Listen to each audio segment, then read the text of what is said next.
আজকের দিনটা আমার কাছে অনেক বেশি মেমোরেবল, কারণ আজকে আমি এক্সপ্লোর করতে যাচ্ছি বাংলাদেশের সবচেয়ে বড় গ্রামের বিশেষ কিছু জায়গা। আর আমার স্মৃতিতে যোগ হচ্ছে নতুন কিছু এক্সপেরিয়েন্স। তো চলুন আর দেরি না করে আপনাদের সঙ্গে শেয়ার করে ফেলি যে আজকে কোথায় কোথায় কি কি এক্সপ্লোর করলাম, এবং এক নজরে দেখিয়ে দিই বানিয়াচংয়ের না দেখা অনেক কিছু। আসসালামু আলাইকুম, আশা করি সবাই অনেক অনেক ভালো আছেন। আমি আলহামদুলিল্লাহ অনেক ভালো আছি। আর এই মুহূর্তে আমি আছি হবিগঞ্জে। তো এর আগের বার হবিগঞ্জে এসে আমার তেমন কোথাও যাওয়া হয়নি। তো এবার যেহেতু একটু ছুটিটা বেশি, সেজন্য মনে হলো যে একটু হবিগঞ্জটাকে এক্সপ্লোর করা যায়। আর তাই ডিসাইড করে ফেলেছি যে আজকে বের হব বাংলাদেশের তথা এশিয়ার সবচেয়ে বড় গ্রাম বানিয়াচংয়ের বিশেষ কিছু জায়গা এক্সপ্লোর করতে। আমি সবসময়ই বলে থাকি যে আমি আসলে ভ্রমণ পিপাসু মানুষ, আমার সবসময় ঘুরে বেড়াতে ভালো লাগে। আর তাই বানিয়াচংয়ের কথা শুনেই দেরি না করে আমরা ঝটপট বের হয়ে পড়েছি, এবং আমরা বের হয়েছিলাম মোটামুটি সকালের দিকেই। আর আমি যেখানে থাকি সেখান থেকে মোটামুটি আমাকে 26 কিলো যেতে হবে বানিয়াচং যেতে হলে। শুরুর দিকে যখন বাসা থেকে বের হয়েছি, রাস্তায় দেখি ভীষণ জ্যাম। যাই হোক, জ্যাম কাটিয়ে আমরা ফাঁক ফোকর বুঝে একটু বাইক নিয়ে সামনে চলে এসেছি। এবং এই রাস্তাটা মাশাআল্লাহ অনেক বেশি সুন্দর। দুই পাশে গাছগুলো সারি সারি দাঁড়িয়ে আছে, আর মাঝখানে নিরিবিলি একটা রাস্তা। আর এই রাস্তায় যেতে যেতেও কিন্তু অনেক কিছু চোখে পড়েছে।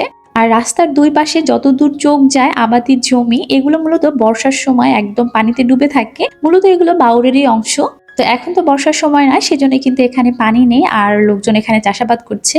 আর দেখতে দেখতে আমরা কিন্তু মেইন পয়েন্টে চলে এসেছি। এটা হচ্ছে লক্ষ্মী বাউরের দেখার মতো একটা জায়গা, আবু ইউসুফ খান অফ এস্টেট। আর রাস্তায় আসতে আসতে এই ফুলটা আমার নজর কেড়েছে। তো এখানে এসেও আমি এই ফুলটা পেয়ে গেছি। আমি জানি না এটার নাম কি, কিন্তু আমার কাছে ভীষণ সুন্দর লেগেছে। আর এটা মূলত ছোটখাটো একটা ফরেস্ট, যেখানে আমরা ঘুরে বেড়াচ্ছি। ভীষণই নজর কাড়া, এবং আমার মনে হয় যে আসলে এই সব জায়গাগুলো আসলে প্রাকৃতিক সৌন্দর্যের আধার। আর এরকম নতুন নতুন জায়গায় গেলে আমি যখন এত সুন্দর সুন্দর প্রাকৃতিক ভিউ দেখি, তখন আমার মনে হয় যে আমি একদম হারিয়ে যাই। জায়গাটা ভীষণ নিরিবিলি। আমরা ঘুরে ঘুরে বেড়াচ্ছিলাম মা মেয়ে সহ।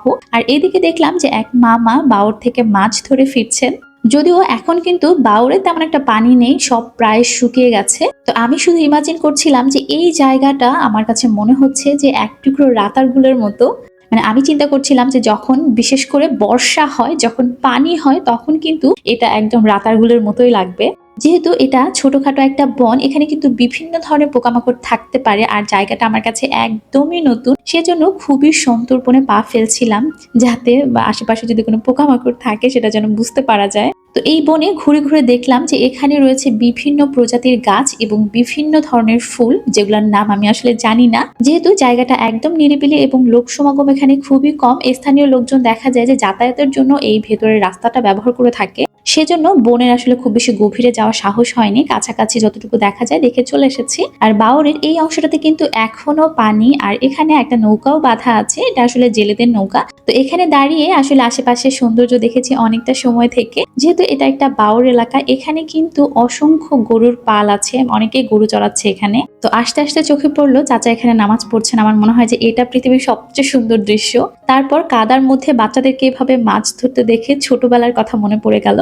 কার কার ছোটবেলায় এভাবে মাছ ধরার স্মৃতি আছে অবশ্যই কমেন্টে জানাবেন। আর এখান থেকে কিন্তু আবাদি জমিতে আসলে পানি সেচ দেওয়া হচ্ছে। বানিয়াচংয়ের এই জিনিসটা আমার কাছে একদমই নতুন মনে হয়েছে। স্থানীয় লোকের কাছে জিজ্ঞাসা করে জানতে পেরেছি এটা মূলত খড়ের উপরে গোবর পাতলা করে লেপে দিয়ে খুব সুন্দর করে শুকানো হয়, তারপর পাতলা পাতলা করে কেটে সেটা আবার জাল ধরানোর কাজে, মানে আগুন ধরানোর কাজে ব্যবহার করা হয়। আর এটা হচ্ছে বানিয়াচং বাজার। বাজারটা কিন্তু বেশ অনেকটা বড়। তো বাজারের কাছে রয়েছে আরো একটা দর্শনীয় জায়গা, যেখানে উপস্থিত হওয়ার পরে আমরা দেখি যে এটার গেটটা বন্ধ আছে।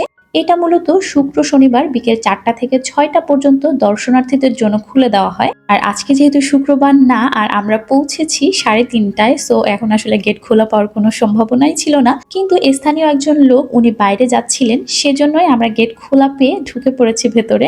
এটা হয়তো একটু অন্যায় করা হয়ে গেছে। তো এটা মূলত একটা পুরনো রাজবাড়ি, যেটা 1960 সালে প্রতিষ্ঠিত হয়েছিল। তো এখানে ঘুরে ঘুরে রাজবাড়িটা দেখেছি। এখানে আসলে রাজবাড়ির যে ভবনগুলো এবং এর যে ভগ্ন অংশটা এখনো পর্যন্ত রয়েছে, সেটা দেখলেই কিন্তু বোঝা যায় যে এটা কালের সাক্ষী হয়ে এখনো দাঁড়িয়ে আছে এখানে। যখন আমরা এরকম কোনো পুরনো জায়গায় যাই বা পুরনো স্থাপনা দেখি, তখন কিন্তু আমরা সেই সময় ফিরে যাই যে 1960 সালে তখন আসলে মানুষের জীবনধারাটা কেমন ছিল, মানুষের চিন্তাধারাগুলো কেমন ছিল, এগুলো যেন তাদের কারুকাজের মাধ্যমে অনেকটা প্রকাশ পায়। যদিও এখন শুধু পড়ে আছে ধ্বংসাবশেষ ধ্বংসাবশেষ। তবুও এই ধ্বংসাবশেষ দেখার জন্যই কিন্তু এখানে ভিড় করে অনেক দর্শনার্থী।